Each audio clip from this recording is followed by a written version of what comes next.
Hello, everybody. Hi, nice to see you all. My name's Rosie. I'm one of the speech and language therapists in the Ealing Early Start team, and I'm very happy to welcome you to this recorded workshop about helping children in the early years speak clearly. So we're thinking about their pronunciation, their speech sounds. Let's get started. Lovely.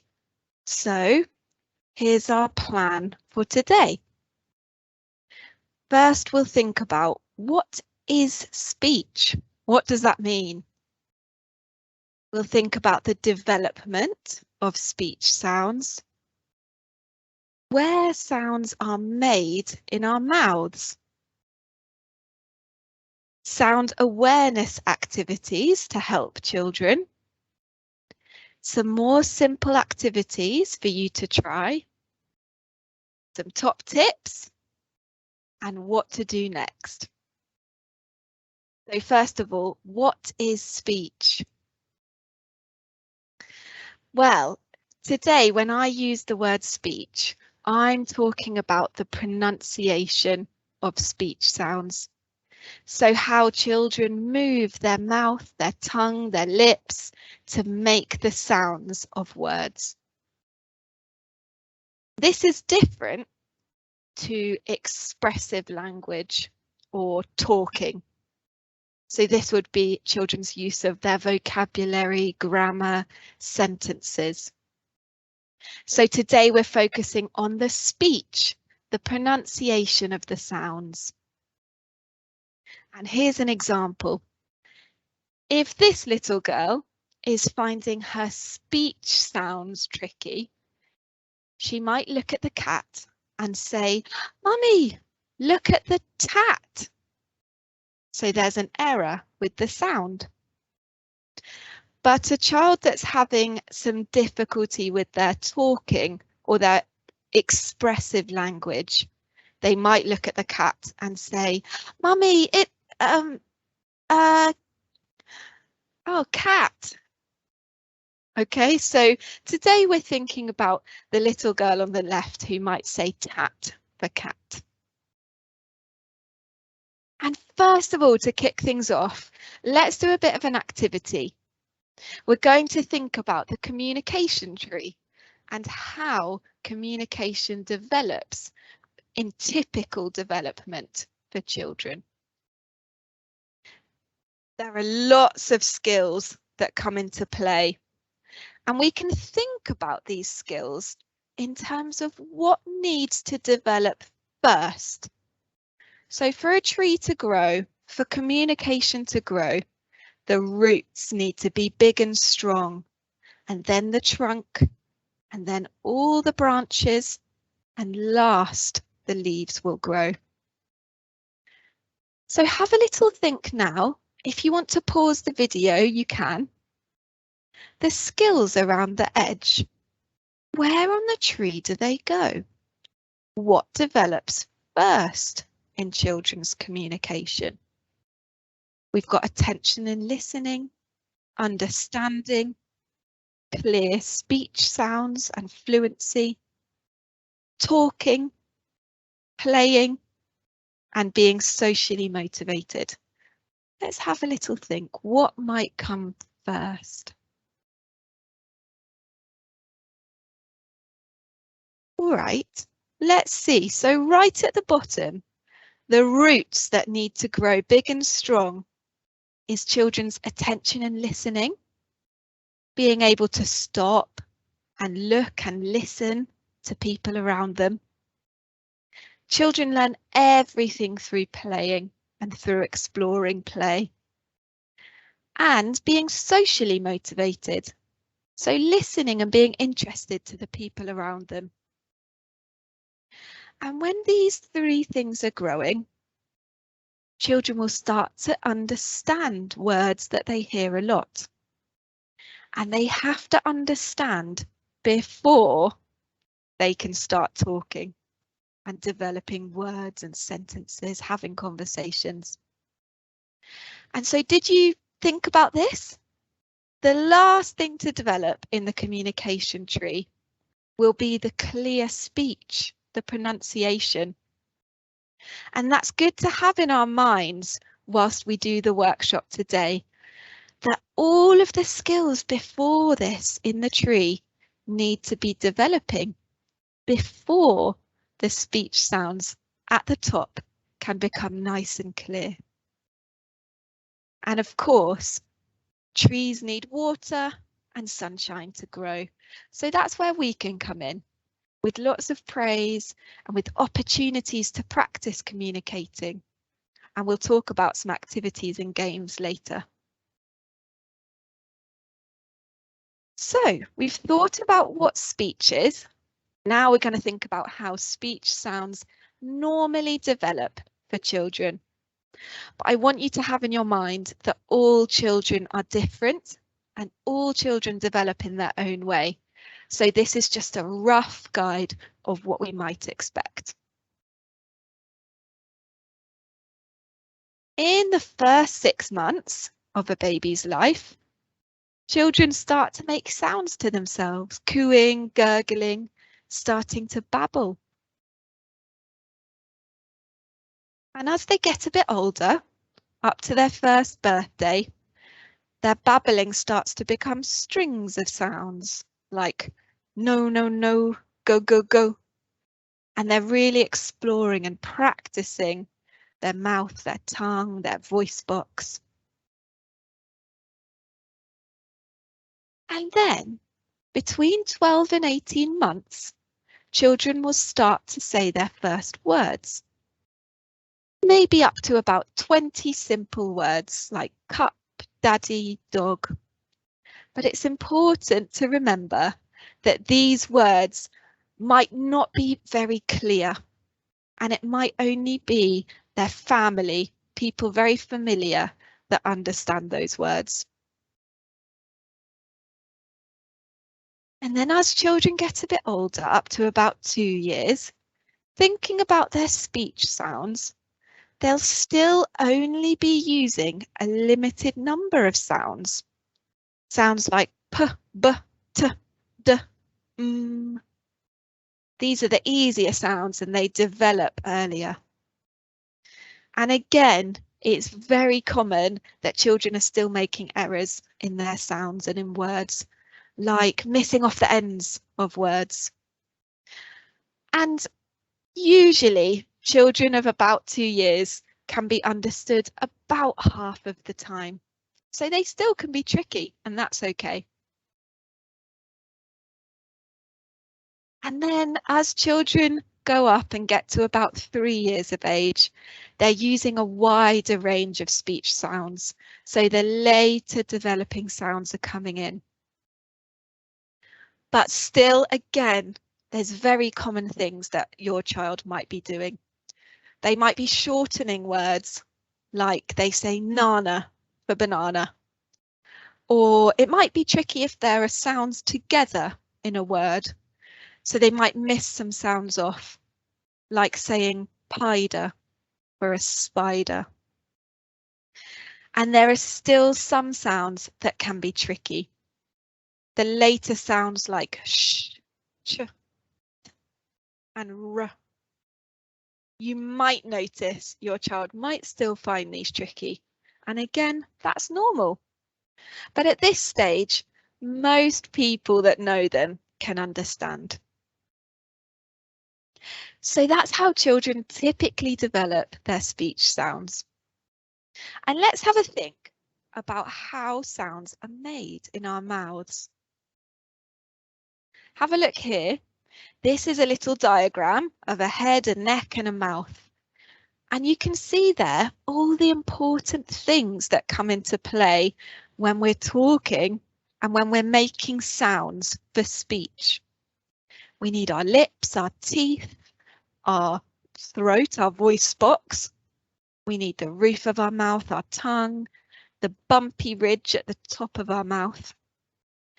All of these things, it's quite clever. They all come into play at once and is actually quite complex. So let's take a little moment to think. Have a little pause of the video and let's think about these sounds here. B, k, s, sh. Maybe close your eyes and practice saying the sounds and have a think about what's going on. What bit of your mouth are you moving? What are you using? Give it a go.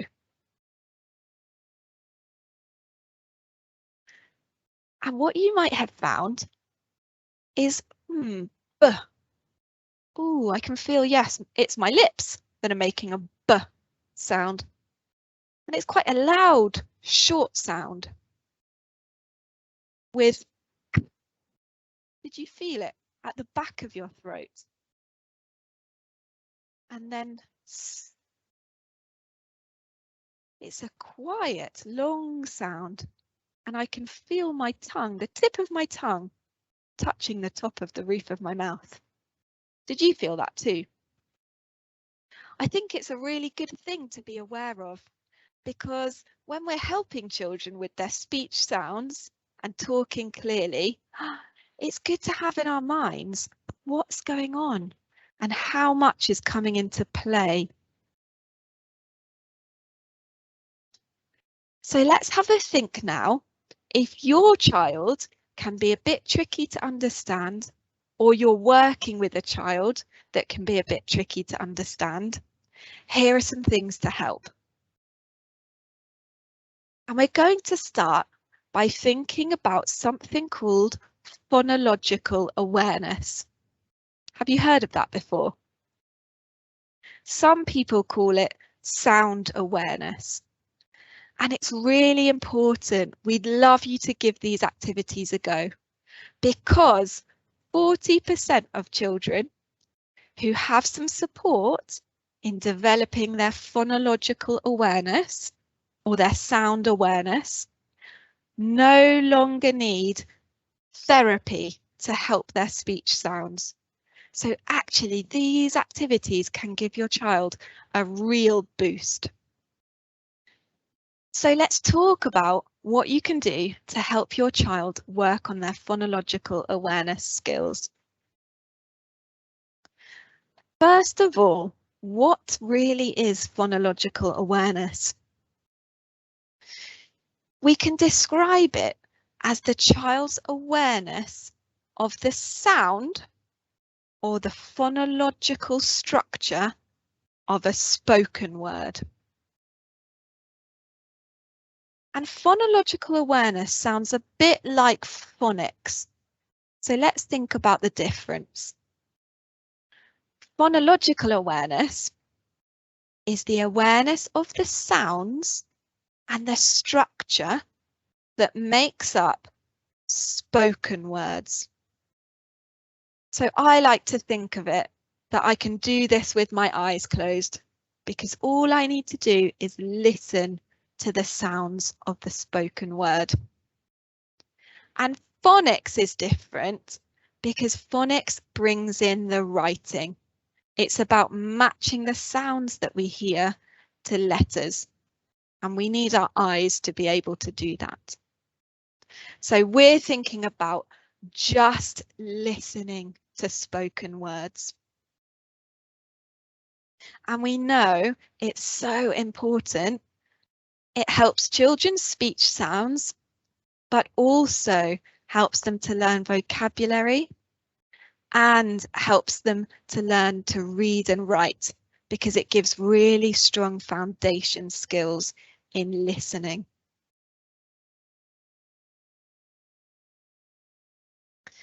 So we can think about phonological awareness in terms of the biggest parts down to the smallest.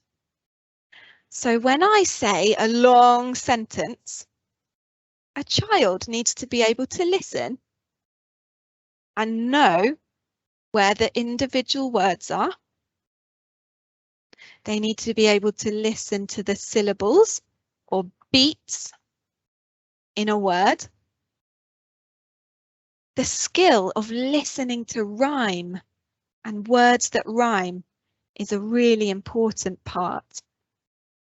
And then the smallest bit is for children to be able to listen to all the individual sounds or phonemes. So let's think about some activities that work on these different areas. Some games to try. First of all, have you ever been on a listening hunt? Maybe go around the house, or when you're out in the park, collect things and have a go listening carefully to the different sounds that they make. Or practice just closing your eyes with your child and listening to all the different sounds they can hear in their environment. Another game to try is about breaking up a sentence into the individual words.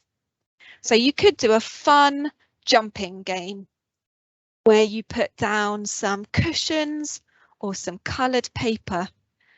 Give your child a sentence and then get them to jump each word. So if the sentence is, my name is Rosie, the child would jump, my name is Rosie. Another great game is to practice clapping the syllables or the beats in words. So like Rosie. You could do this when you're out and about or in your daily routine. Have a look at things you can see and clap the syllables. Maybe when you're eating, carrots, broccoli.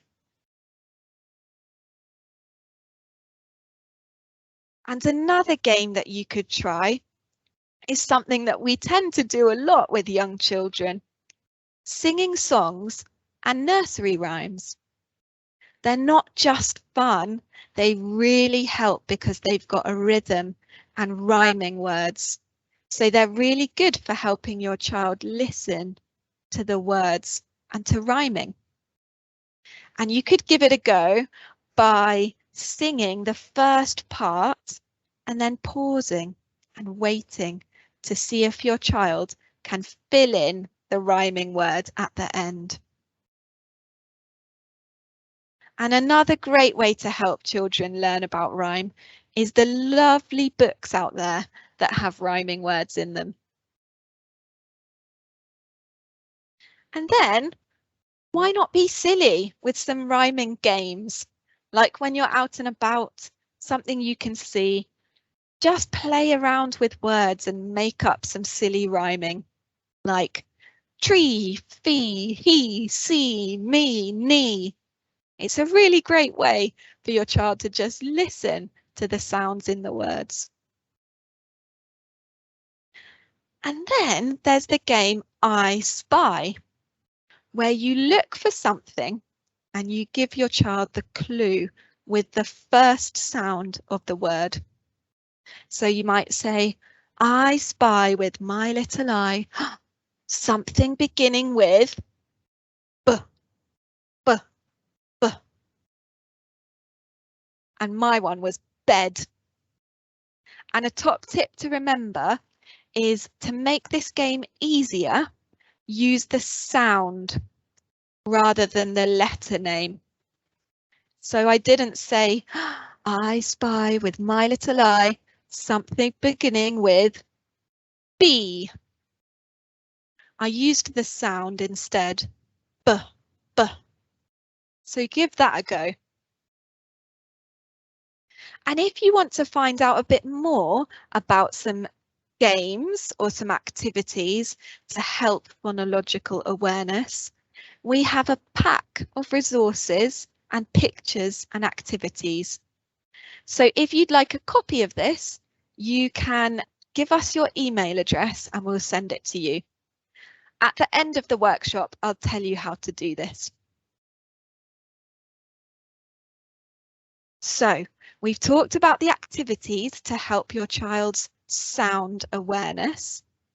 Now let's think about some more simple activities.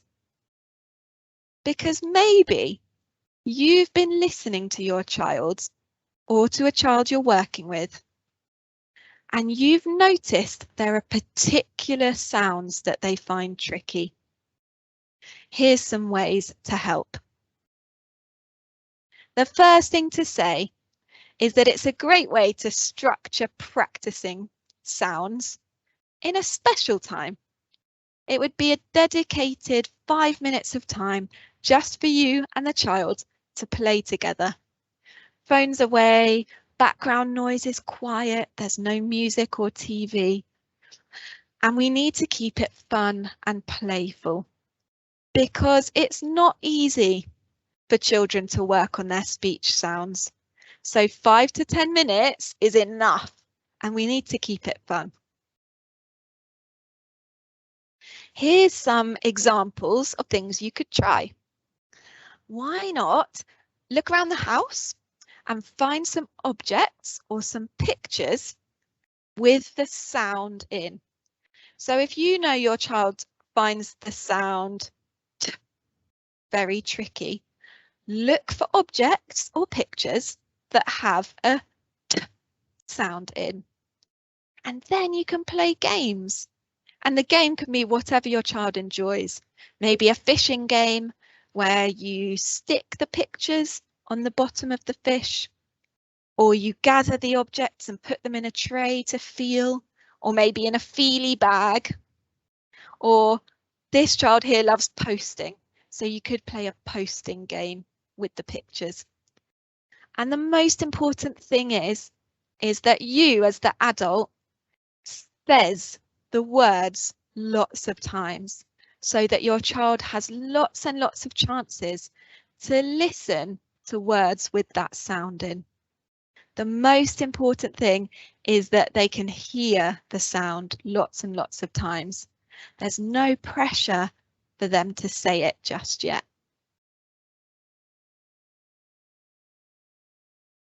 You could try going on a sound hunt with your child, maybe outside in the park or when you're walking to nursery.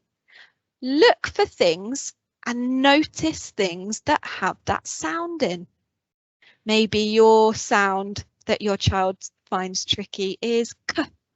So you might notice all the cats or carrots or caps. Maybe in the supermarket, look for things with a k sound in.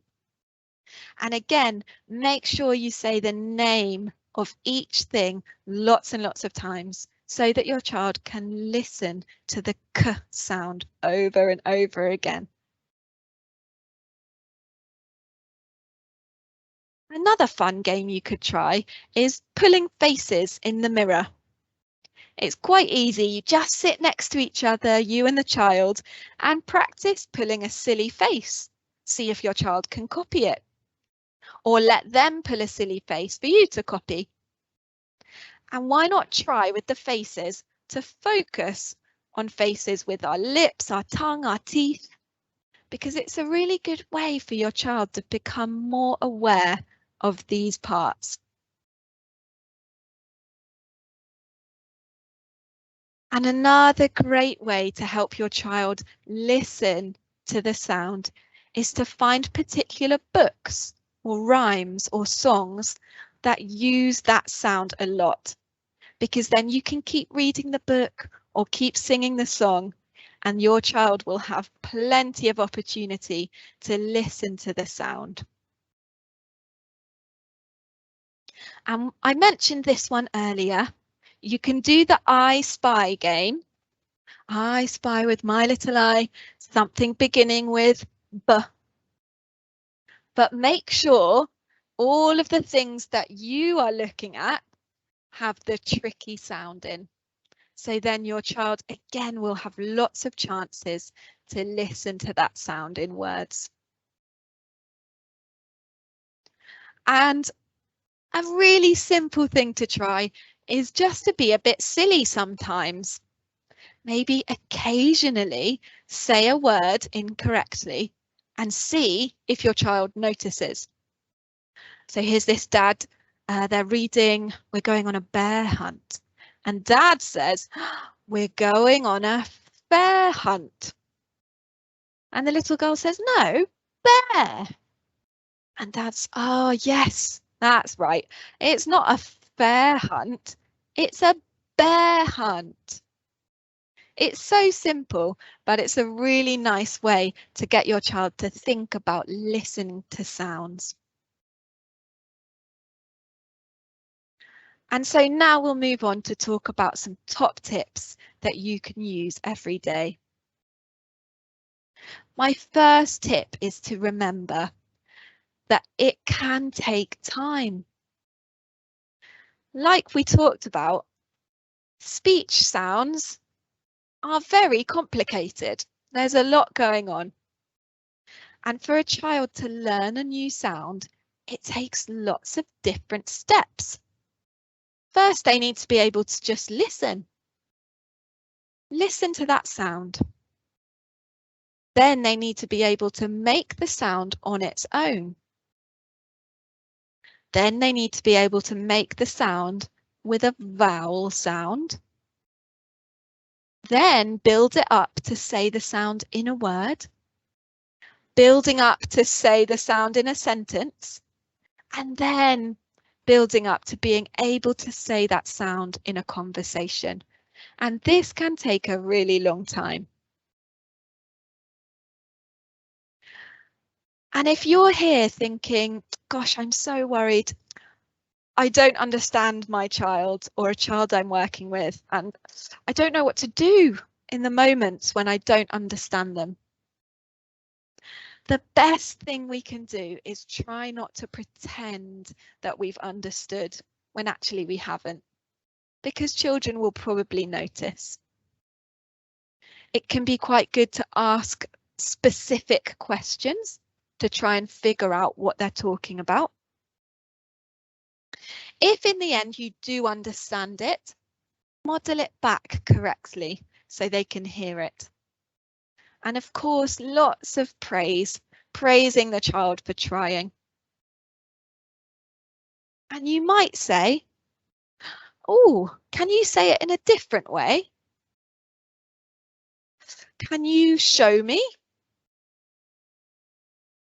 Or, sorry, oh, my ears didn't hear. Can you tell me again? And maybe the most important tip for today is about modelling it back. So if your child makes a mistake in their speech, try hard not to correct them directly, because that might be a bit frustrating for a child. Instead, the best thing we can do is repeat it back correctly and emphasize the sound. So if this child says, oh, tat, then mummy says, oh yes, that's a cat, a cat. And remember, your child just needs to hear the correct pronunciation. There's no pressure for them to say it correctly. And my last top tip for today is giving your child specific praise. When they try to say a sound or you notice them say a sound really well, be specific about it. Oh, that was a good k sound. Or that was a lovely sound. I saw your rabbit teeth in the sound. Well done. So there we go. I want to talk to you now about what to do next. When should you be worried? Well, the first thing we can say is do try not to worry too much. It's really normal for children's speech to become clearer as they get older. And some errors are really common and a part of typical speech development. Some examples might be saying a long sound really short. So s becomes, or a sound at the back of your throat is said at the front. So g becomes d. These are really common. And I guess try the tips you've learnt today.